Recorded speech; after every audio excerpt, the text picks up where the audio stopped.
C'est la médecine du 21e siècle, que la médecine microbiotique. Alors, il y a énormément de publications qui se font toutes les semaines, avec des nouvelles découvertes, des nouvelles bactéries qui sont découvertes. AVS avec Philippe Robichon. AVS pour à votre santé, bonjour, bienvenue. Ravi de vous retrouver avec mon invité ce matin, le docteur William Bérébi. Bonjour doc. Bonjour Philippe.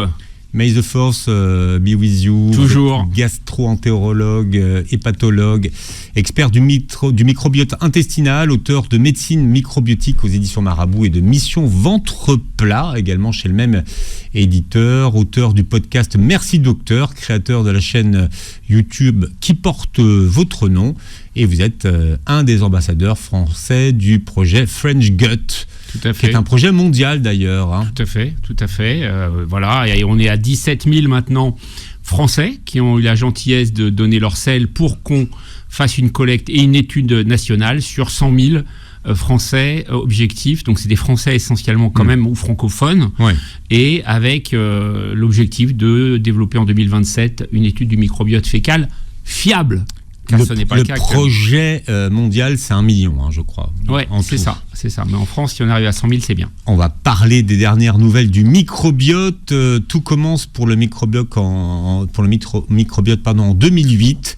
Et là, le microbiote devient une star car il est cartographié pour la première fois. Qu'est-ce que ça a changé ? Ça fait 16 ans, en fait. 16 ans, exactement. Ouais. 16 ans que j'étudie le microbiote, d'ailleurs. Ça a tout changé, en fait. Tout changé. Puisque avant, on n'avait que 20% des bactéries, enfin des microbes du microbiote intestinal qu'on pouvait cultiver. Donc en fait, il y avait une énorme partie qui était inconnue. Donc évidemment, si vous avez 80% d'inconnus, vous ne pouvez rien en faire en termes d'études. 2008, c'est la métagénomique. Alors ce mot compliqué veut dire simplement qu'on casse les bactéries, on récupère l'ADN et grâce à cet ADN, on est capable de construire la composition réelle du microbiote intestinal. Et là, évidemment, ça change tout puisque à partir du moment où on connaît sa composition, on peut voir quelles sont les différences et quels sont les déséquilibres potentiels, comme on appelle la dysbiose, et on peut l'identifier pathologie par pathologie, l'obésité, les maladies neurodégénératives, les maladies du foie, le stress, l'anxiété, etc. Donc ça change tout.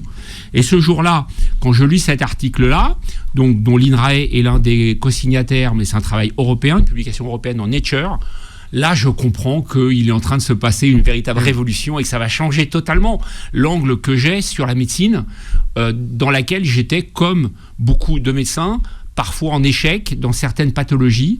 Et je me suis mis à comprendre d'où venaient, quelles étaient les raisons, en fait, des différentes apparitions de maladies, etc. etc. Depuis cette date, de nombreux chercheurs se consacrent à l'étude du microbiote intestinal pour développer des traitements, obésité, dépression, schizophrénie, Alzheimer.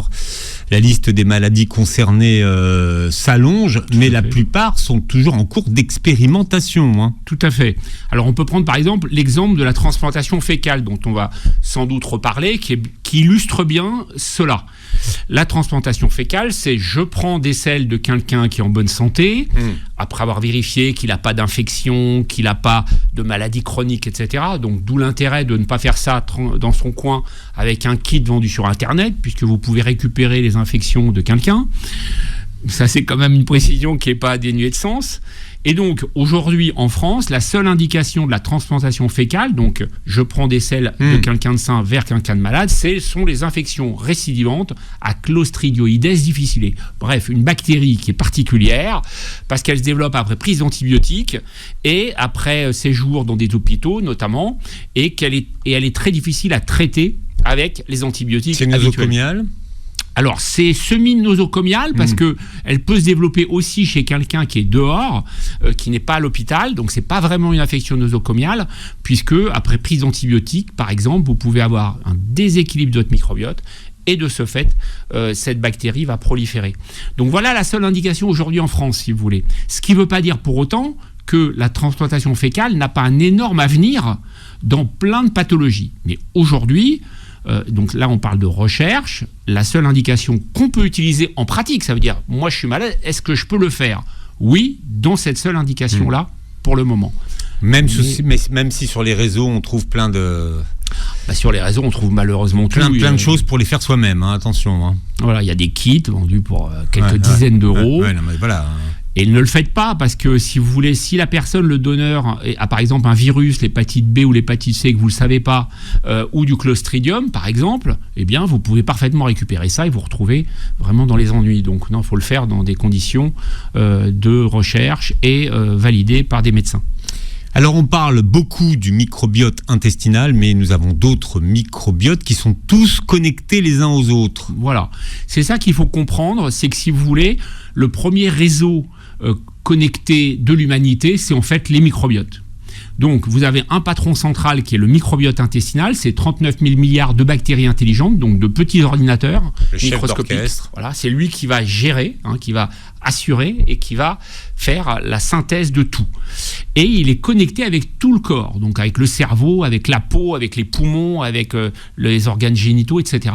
Donc imaginez tous les organes du corps, la peau aussi bien sûr, en connexion avec ces bactéries intestinales intelligentes. Ça fonctionne dans les deux sens, c'est-à-dire que le microbiote envoie des informations sur les différents tissus ou organes, mais en échange, il va aussi recevoir des informations. Un exemple, si vous voulez, la peau. Quand vous avez de l'acné, par exemple, eh bien, on sait que l'acné est en partie liée à une dysbiose cutanée, donc un déséquilibre du microbiote de la peau. Et qu'il y a une dysbiose intestinale relative à ça. Mais la dysbiose cutanée va aussi envoyer des bactéries pathogènes vers l'intestin. Donc les deux peuvent se déséquilibrer l'un l'autre aussi. C'est vrai dans l'intestin irritable, avec la connexion intestin-cerveau, etc. Donc en fait, monde hyperconnecté, tous les organes connectés avec un chef d'orchestre et des échanges d'informations permanentes en temps réel. Quelles sont les voies de communication qu'utilise le microbiote intestinal ? Alors, il y en a plusieurs. La première, c'est la voie nerveuse, c'est-à-dire le grand nerf vague qui traverse le corps humain. Et on a 200 millions de neurones afférents, c'est-à-dire qui partent du microbiote, de l'intestin, et qui vont vers le cerveau. Donc ça, c'est la voie la plus connue, la plus ancienne. Il y a une voie hormonale également. Exemple d'illustration, la sérotonine qui est fabriquée, la fameuse hormone du bonheur, comme vous savez, qui est fabriquée à 90% par le microbiote intestinal. Il y a également des facteurs immunitaires, puisque vous avez 60 à 80% des cellules limitées dans l'intestin. Donc quand vous avez un déséquilibre, eh bien, cette déséquilibre immunitaire va se retentir dans le sang et dans les autres organes également. Voilà quelques exemples de voies classiques anciennes pour certaines, plus récentes pour d'autres. Et puis la plus récente, ce sont les bactéries elles-mêmes, puisqu'on sait que quand il y a une porosité intestinale, vous savez, cette porosité, c'est cette fameuse barrière intestinale qui n'est plus étanche. À ce moment-là, les bactéries nocives qui étaient sagement dans l'intestin vont pouvoir passer. Elles sont plus filtrées. Elles passent, et là, la membrane de certaines bactéries va pouvoir passer et aller notamment dans le cerveau. Voilà les 4 voies aujourd'hui qu'on connaît. C'est-à-dire que, et ça rejoint totalement ce qu'on disait juste avant, c'est que tout est interconnecté, y compris le cerveau, qu'on pensait être un organe un peu étanche, si vous voulez, et imperméable. Eh ben non, les bactéries passent et vont dans le cerveau. Il n'y a pas une barrière, justement ? Il y a la barrière hémato-encéphalique. Voilà, oui. Pour empêcher que le cerveau soit impacté. Et on sait, c'est une excellente question et remarque, c'est que cette barrière hémato-encéphalique, c'est le reflet justement d'un bon état de santé neurologique. Et dans les maladies neurodégénératives, type maladie de Parkinson, type maladie d'Alzheimer, cette barrière est dégradée. Et à ce moment-là, les bactéries, les métaux lourds, etc., vont pouvoir passer et aller dans le cerveau.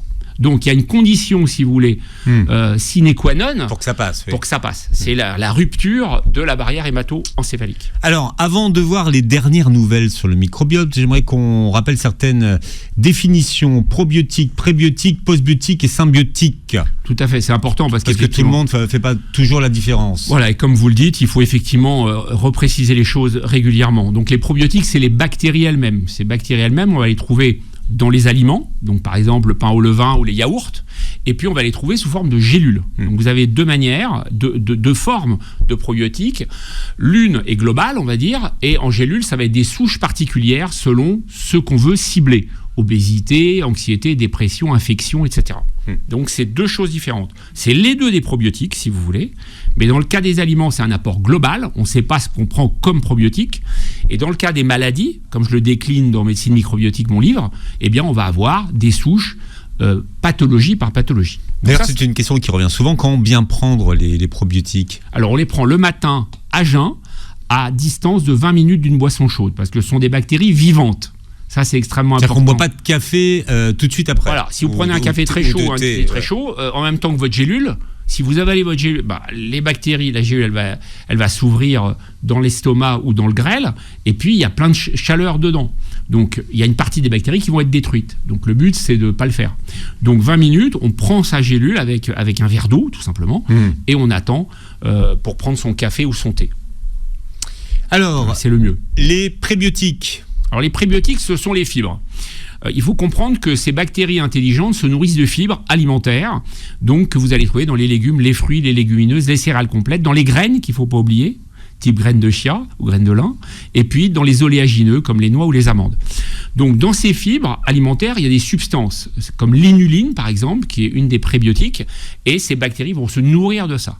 Grâce à cette nourriture, elles vont pouvoir proliférer, les bonnes bactéries, je dis bien sûr, se multiplier et donc garder le dessus sur les bactéries potentiellement nocives.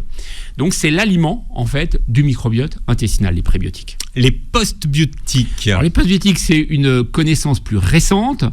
Ce sont les substances fabriquées par les bactéries. Donc les bactéries vont recevoir les prébiotiques, donc ces fibres. Et grâce à ça, vont fabriquer des postbiotiques. C'est des acides gras à chaîne courte, comme le butyrate, l'acétate ou le propionate. Et ces substances, elles sont maintenant de mieux en mieux connues et elles ont un rôle énorme dans les maladies inflammatoires, quelles qu'elles soient, dans les maladies neurodégénératives. On sait qu'il y a une carence en butyrate, par exemple, dans la maladie d'Alzheimer ou de Parkinson. Et elles ont une fonction aussi anti-inflammatoire et anticancéreuse. Et pour terminer, Dr Bérébi, les symbiotiques. Alors les symbiotiques, c'est l'addition de prébiotiques et de probiotiques, d'accord ? En pratique, acheter des symbiotiques en soi, ça n'a pas un intérêt énorme, puisque en fait, les prébiotiques, on les trouve dans une alimentation saine et équilibrée. Donc j'utilise globalement très peu de symbiotiques, j'utilise plutôt des probiotiques avec les souches adaptées, et je vais donner des conseils alimentaires, diététiques aux patients pour qu'ils apportent suffisamment de fibres. Parce que là, il faut savoir que notre microbiote, il a besoin de 30 grammes de fibres brutes par jour. Ça représente des grandes quantités de légumes et de fruits, etc. Et donc, si vous voulez, 8 personnes sur 10 n'atteignent pas ce seuil. D'accord ? Donc, il faut vraiment sensibiliser, ça c'est très important en consultation. Donc, on ne mange pas assez de fibres. Très peu. Je vous dis, 80-90% des gens sont en dessous du seuil de 30 grammes par le biais, à cause, on va dire, des aliments ultra transformés de la grande distribution, ces aliments industriels. Donc, c'est ce qui explique d'ailleurs, à partir du moment où on sait que le microbiote, il est central dans la maladie humaine, et que 9 personnes sur 10 environ ne consomment pas assez de fibres, on comprend aisément pourquoi les maladies chroniques comme le diabète ou l'obésité explosent. C'est logique. Dernière nouvelle du microbiote ce matin avec le docteur William Bérébi, gastro-entérologue et hépatologue, spécialiste du microbiote intestinal. C'est la médecine du 21e siècle que la médecine microbiotique. Alors il y a énormément de publications qui sont toutes les semaines avec des nouvelles découvertes, des nouvelles bactéries qui sont découvertes. Alors sur le cancer, par exemple, une nouvelle bactérie aurait été trouvée pour traiter certains cancers. Alors, je vous rassure tout de suite, elle n'est pas en vente. Non, elle n'est pas en vente du tout. Non. Là, on a parlé, puisque vous aviez souhaité faire une émission sur les dernières découvertes, parce que c'est fascinant, évidemment, et je pense que ça intéresse tout le monde, même s'il n'y a pas d'application immédiate. Mais il y a le Clostridium butyricum, qui est une bactérie qui a été dans les travaux de recherche, donc on parle de recherche, qui a montré qu'on pouvait soigner d'une manière plus efficace certains cancers, avec des taux de guérison ou de rémission plus élevés. Alors, est-ce que ça veut dire que c'est la bactérie qui permet au traitement d'être plus efficace ou que c'est la bactérie elle-même qui a des bons résultats sur les cancers? Alors, ça, c'est trop tôt pour le dire. Ce qui est certain, c'est que dans les cancers, par exemple, on va prendre vessie, le rein, les bronches, vous avez également le cancer de l'estomac. On sait que les patients, ils sont traités de deux manières principales. Il y a des médicaments qu'on appelle checkpoint, inhibiteurs de checkpoint, peu importe, qui jouent sur l'immunité. Et globalement, on va dire immunothérapie. Immunothérapie, ça parle à tout le monde, puisque Florent Pagny, voilà, pour ne pas le citer, il a ce traitement-là, il ne s'en cache pas, donc je ne révèle rien de secret. Donc l'immunothérapie, c'est une base très importante de traitement des cancers aujourd'hui. Avant, on connaît la chirurgie, on connaît la chimiothérapie, on connaît la radiothérapie. Mais l'immunothérapie, c'est quelque chose qui se développe énormément. Et donc, les probiotiques, si vous voulez, certaines souches, on a pu mettre en évidence le fait qu'ils allaient pulser, dynamiser l'effet de cette immunothérapie. Et que là, c'est logique, puisque le microbiote, il régule l'immunité. Et donc, en associant immunothérapie et probiotiques, on boostait en fait l'effet et on améliorait x2, x3 les taux soit de guérison, soit de rémission, c'est-à-dire de disparition de la tumeur. Voilà comment, aujourd'hui, ça agit. Alors, il est probable que dans les années et décennies qui viennent, on va développer de nouveaux probiotiques, et un jour, il y aura des probiotiques vraiment anti-cancer qui agiront seuls. Ça, c'est une certitude, ou combinés avec une transplantation fécale, par exemple. Voilà.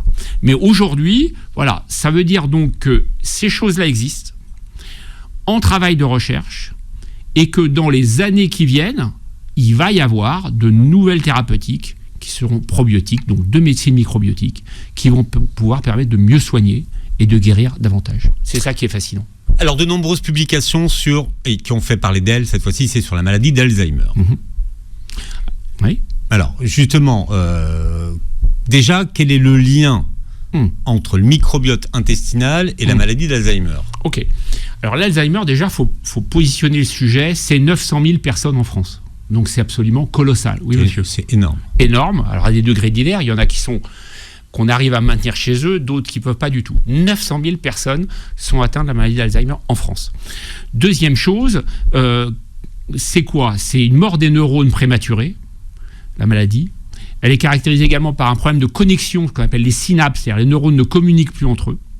Et troisième problématique, l'acétylcholine, qui est un neurotransmetteur, qui va être synthétisé d'une manière totalement effondrée dans la maladie d'Alzheimer. Et à ce moment-là, comme l'acétylcholine, c'est elle qui permet de véhiculer en quelque sorte les signaux de la mémoire, c'est pour ça que la première chose qui est impactée dans la maladie d'Alzheimer, c'est les troubles de la mémoire.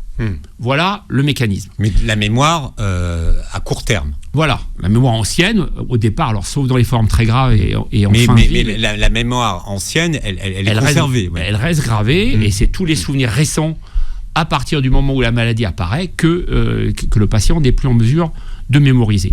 Alors, quel est le lien? Le lien, c'est que quand vous avez une dysbiose intestinale, il va y avoir ce qu'on appelle une inflammation de bas grade, c'est-à-dire une inflammation non visible à l'œil nu dans l'intestin.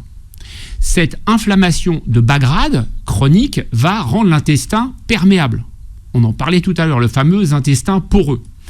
À partir de là, les substances qui ne devraient pas passer, notamment les bactéries pathogènes, donc nocives, elles vont pouvoir passer, être véhiculées par le sang et aller dans le cerveau. Et avoir un effet dans le cerveau inflammatoire, avec un vieillissement prématuré des neurones, des connexions, etc. Voilà comment ça se passe. Donc tout part, c'est ça qu'il faut comprendre, et ce qui paraît dingue quand on ne connaît pas le sujet, c'est que tout part du microbiote intestinal. C'est-à-dire que s'il n'y a pas de dysbiose, il n'y a pas de maladie d'Alzheimer. Et oui, il faut qu'il y ait une dysbiose intestinale, et il faut là-haut qu'il y ait une barrière hémato-encéphalique perturbée, dont on parlait tout à l'heure. Donc cette barrière, en bas, ça s'ouvre dans l'intestin, ça passe dans le sang, et là-haut, au moment d'arriver dans le cerveau, comme c'est plus étanche, ça passe dans le cerveau. Mais donc, si vous n'avez pas de dysbiose intestinale, vous ne pouvez pas avoir d'Alzheimer. Alors, une fois qu'on sait ça, qu'on connaît le lien, comment on agit? Alors, parce que Alzheimer, ça fait peur à tout le monde. Voilà. Alors, comment on agit? Alors, en termes de traitement, aujourd'hui, il faut être tout à fait clair, il n'y a pas de choses révolutionnaires, y compris en médecine microbiotique. Premier point.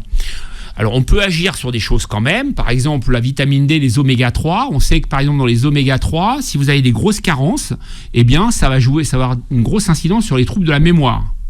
Donc, dans la maladie d'Alzheimer, c'est intéressant de doser la vitamine D, de doser les oméga 3, le zinc, le sélénium, etc., les antioxydants, parce que on peut jouer facilement dessus. Mais ça ne va pas changer totalement l'évolution de la maladie, puisque le problème, c'est que malheureusement, une fois qu'elle est installée, elle est installée. C'est-à-dire qu'il faut arriver en amont et éviter que ça n'arrive. Alors, une question qui s'est beaucoup posée, c'est de dire, est-ce que la dysbiose intestinale, c'est une cause ou conséquence de la maladie? Alors, on sait aujourd'hui que c'est véritablement la cause. Alors, comment on l'a su? Alors, ça, c'est un travail fascinant que j'ai publié d'ailleurs sur mon compte Instagram, DR William Bérébi. On prend des humains porteurs ayant la maladie. On prend leur microbiote, on l'injecte à des souris, on le transfère à des souris qui sont en bonne santé, et ces souris en bonne santé vont développer des troubles type maladie d'Alzheimer. Et donc, cette étude nous a permis, puisqu'on change d'espèce, de démontrer que c'est bien le microbiote intestinal et la dysbiose qui est le point de départ. Voilà. Donc, si on peut le faire dans ce sens-là, on a commencé à le faire dans l'autre sens. C'est-à-dire, on va prendre le microbiote intestinal de gens qui sont en bonne santé et on va le transplanter à des patients qui ont la maladie d'Alzheimer ou la maladie de Parkinson. Donc là, pareil, transplantation fécale, dont on parlait tout à l'heure. C'est ça, fécale, on prend les selles et on les transplante au receveur qui donc est malade. Et dans les travaux de recherche, ça marche. Ça marche. C'est-à-dire que comme on change complètement le microbiote de la personne, puisque c'est une transplantation, eh bien on voit les patients parkinsoniens qui ont leurs symptômes qui régressent. Donc ça a été démontré dans la maladie de Parkinson. L'Alzheimer, on a moins de travaux. Mais dans la maladie de Parkinson, on a vu les patients, la kinésie, le tremblement, etc., régresser après transplantation fécale. Et donc, si vous voulez, le French Gut notamment, et puis d'autres travaux de recherche, mais le French Gut, c'est un énorme travail, faut quand même le savoir, il est évident, mais évident, ça je vous le signe si vous voulez, c'est que dans les années ou décennies qui viennent, la transplantation fécale sera le traitement de référence de la maladie de Parkinson. Ça, c'est une certitude. Comment la vitamine D interagit-elle avec le microbiote intestinal? Alors, la vitamine D joue un rôle très important dans l'immunité. Or, le premier rideau immunitaire, c'est le microbiote. On a 80% des cellules immunitaires dans le microbiote, au niveau de l'intestin. Et donc, quand vous avez une carence en vitamine D, vous allez avoir différents signaux qui vont déséquilibrer l'immunité intestinale. Et comme l'immunité intestinale, c'est le premier rideau, et elle communique avec l'immunité sanguine, du sang, eh bien, si vous avez un trouble de l'immunité au niveau de l'intestin, vous avez toute la cascade derrière qui suit et qui est déréglée, aussi bien sur le plan des infections, par exemple. Les patients qui ont une carence importante en vitamine D ont plus d'infections. Et donc, c'est parfaitement démontré dans les études.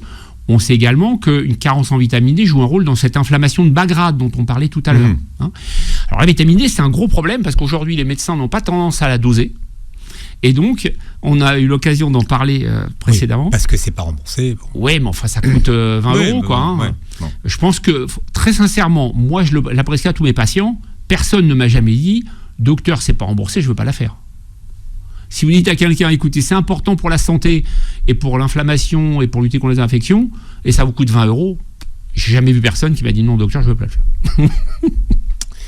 Le duo vitamine D microbiote intestinal est au cœur d'une action dite antitumorale. Comment ça marche? Alors, vous avez ce qu'on appelle des cytokines. Les cytokines, c'est des protéines inflammatoires qui jouent un rôle très important dans les cancers.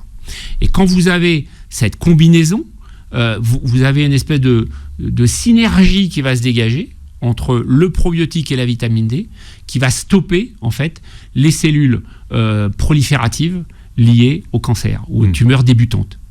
Et donc, si vous voulez, là encore, on fait le lien, c'est-à-dire que on comprend pourquoi la vitamine D c'est bon, on le sait dans les études, effectivement, les gens carencés, ils font plus d'infections, ils ont plus de pathologies chroniques.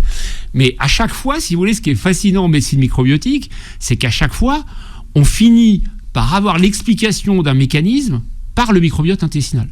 C'était vrai pour le cancer du côlon, par exemple. Autre exemple, depuis des décennies, on dit oui, c'est bien de manger des fibres. Quand vous mangez des fibres, vous avez moins de risque d'avoir un cancer du côlon. Ça vous protège. Bon, on ne savait pas trop pourquoi. On disait oui, ça a fait tampon, etc. Finalement, on sait que ça passe par le butyrate, le fameux postbiotique acide gras à chaîne courte, dont j'ai parlé tout à l'heure, qui est anticancéreux. Voilà, donc en fait, quelle que soit la pathologie ou le mécanisme vers lequel on se tourne, on revient toujours au cœur du mécanisme humain qu'est le microbiote intestinal. Mais est-ce que ça voudrait dire qu'en termes de prévention, il faudrait prendre de la vitamine D ? Oui, bien sûr, bien sûr. Moi, si vous voulez, en consultation, qu'est-ce que je fais ? Je l'écris dans mes livres aussi, et j'ai même mis mon protocole, que ce soit en médecine microbiotique ou mission ventre plat. Il faut doser la vitamine D à tout le monde. Donc, de toute façon, c'est pas remboursé, donc vous pouvez parfaitement aller dans votre laboratoire et dire « je voudrais un dosage de ma vitamine D ». Bon, et si vous la demandez à votre médecin, il vous dira pas non, évidemment. À partir de là, il y a un algorithme que j'utilise qui consiste à dire, en fonction de votre taux, on va vous donner une ampoule de 50 000 unités toutes les X semaines. Puisque le but, c'est de faire remonter la vitamine D à la normale d'abord. Puis ensuite, de stabiliser le taux à un taux efficace. Mais si vous donnez à tout le monde, vous dites, tenez, prenez de la vitamine D, mais vous ne connaissez pas le taux de départ. C'était ma question, en fait. Bah oui, en préventif. Mais c'est the question, si je puis dire, parce que c'est la question centrale. Et ça, je le vois tous les jours. Je dose la vitamine D et 9 personnes sur 10 est carencée. Et beaucoup de personnes prennent de la vitamine D depuis des années. Mais s'ils n'ont pas été corrigés véritablement, ils restent carencés. Donc la doser. Tant qu'on n'a pas corrigé la carence, ça ne sert à rien. Voilà, ça ne sert à rien. Donc la doser, corriger avec le protocole adapté et après se stabiliser. C'est ça le message. Le docteur William Berryby, notre invité, comme il n'a pas pris sa vitamine D, il dit ce qu'il pense quand il le pense. Si, j'apprends tous les mois. Je vais vous redonner votre dose de vitamine D. J'oublie jamais. C'est vrai ? Alors vous prenez combien, vous, comme ampoule ? Alors moi, j'ai corrigé mon taux de départ et avec le protocole adapté, je prends une ampoule de 50 000 unités tous les mois pendant les 6 mois d'hiver. Donc de octobre à avril. Lorsqu'on a un ensoleillement correct, d'accord, pendant l'été, on n'a pas besoin. C'est-à-dire, on déambule, on est autonome, on va au soleil, on part en vacances. Donc ça va suffire, on va faire de la photosynthèse. Quand on fait de la photosynthèse et qu'on mange équilibré, donc des produits laitiers et du poisson, ça suffit pendant les mois d'hiver. Si vous avez... Alors, il y a des situations où ça ne suffit pas. Par exemple, s'il y a quelqu'un qui a un surpoids ou une obésité, puisque là, comme la vitamine D est stockée en partie dans le tissu graisseux, il faut doubler les doses.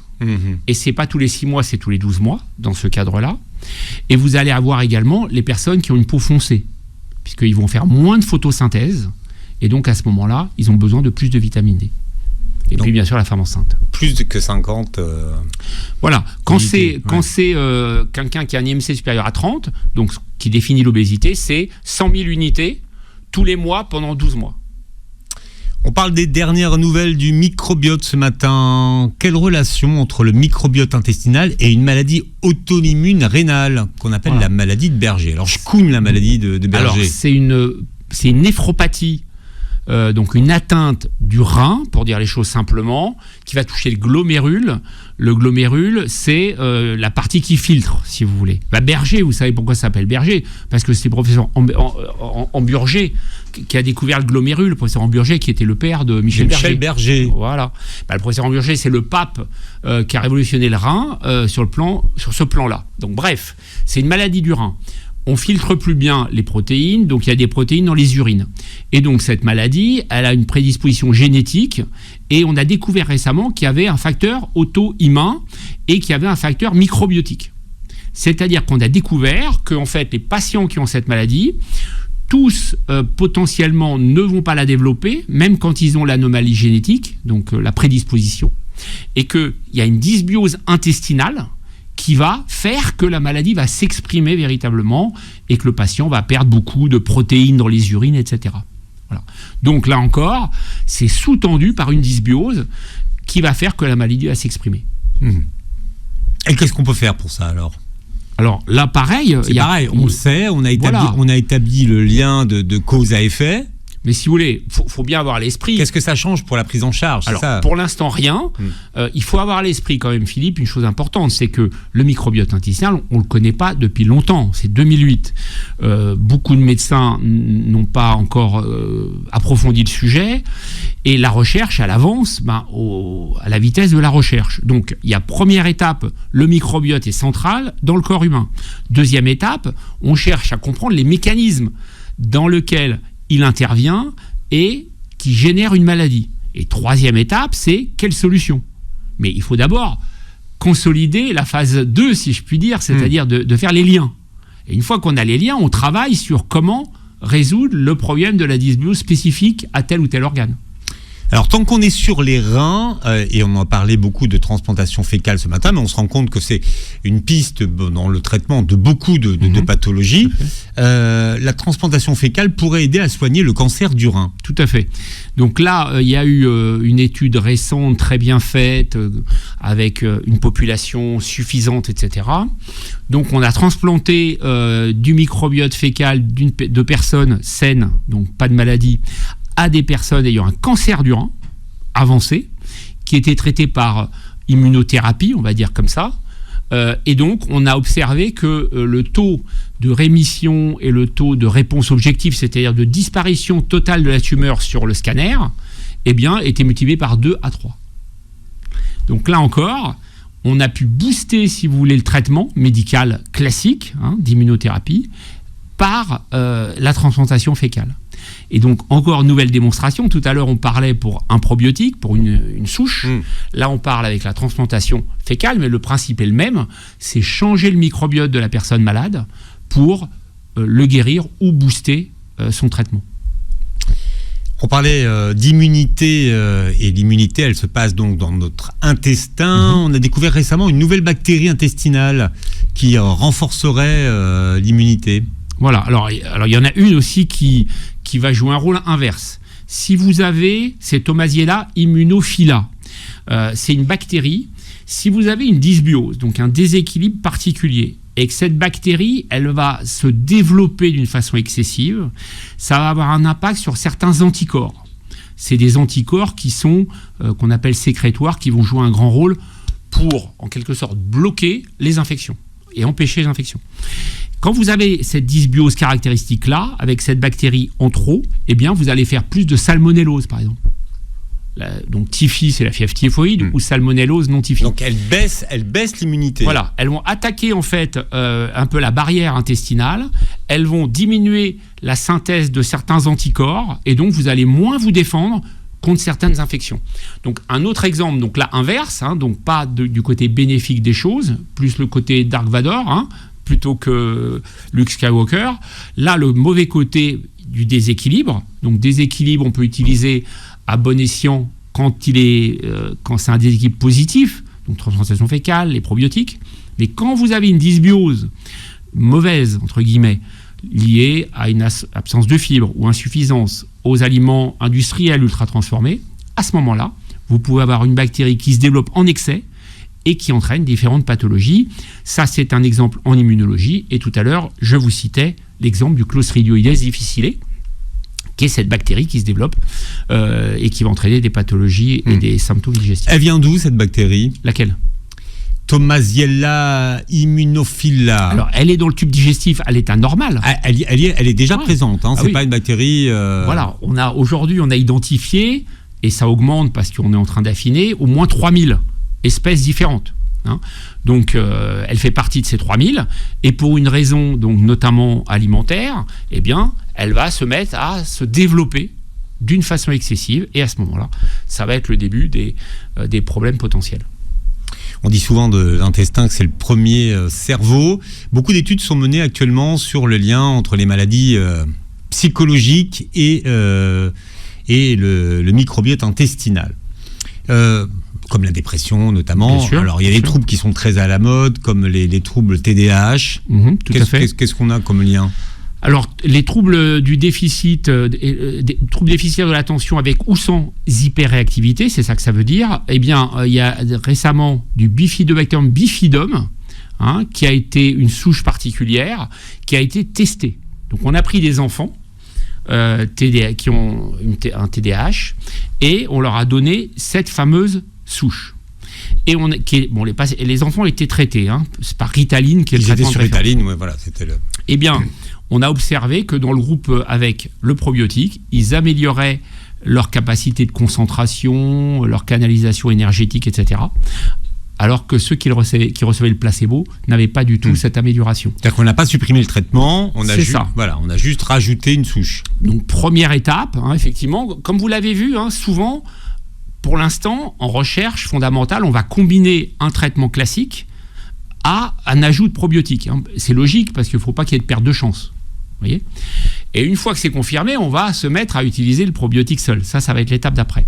Donc voilà, donc là pareil, on combine un traitement classique et la médecine microbiotique pour augmenter et améliorer les résultats. Sur la dépression. Alors la dépression, énorme problème. Alors par exemple, il faut savoir que quand on a un stress chronique, on va avoir une baisse d'une substance cannabinoïde proche du THC, qui fait partie du cannabis. Quand vous avez cette anomalie-là, on sait que ça va générer la dépression. C'est-à-dire il y a moins de cette substance proche du THC dans l'hippocampe. L'hippocampe, c'est une petite structure au niveau du cerveau. Et à ce moment-là, la dépression va se développer. Et donc, dans les travaux de recherche, on s'est aperçu qu'on pouvait utiliser là aussi, transplanter, faire une transplantation fécale.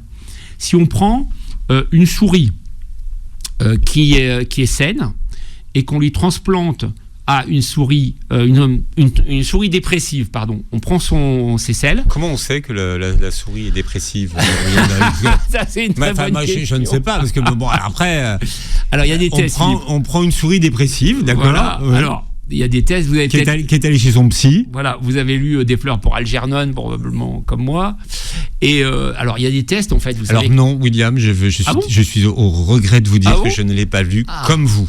Ah si, je l'ai lu, moi. Mais je vais le lire, je vais le lire. Je vous l'amènerai avec plus grand plaisir. Ça me fait plaisir. Donc, la souris dépressive. Donc la souris, en clair, on lui fait des tests pour l'évaluer. Il y a des souris intelligentes, des souris moins intelligentes, etc. Donc, il y a par exemple le circuit labyrinthe, etc. Vous savez, elles ont des labyrinthes, elles doivent trouver où se trouve la nourriture, etc.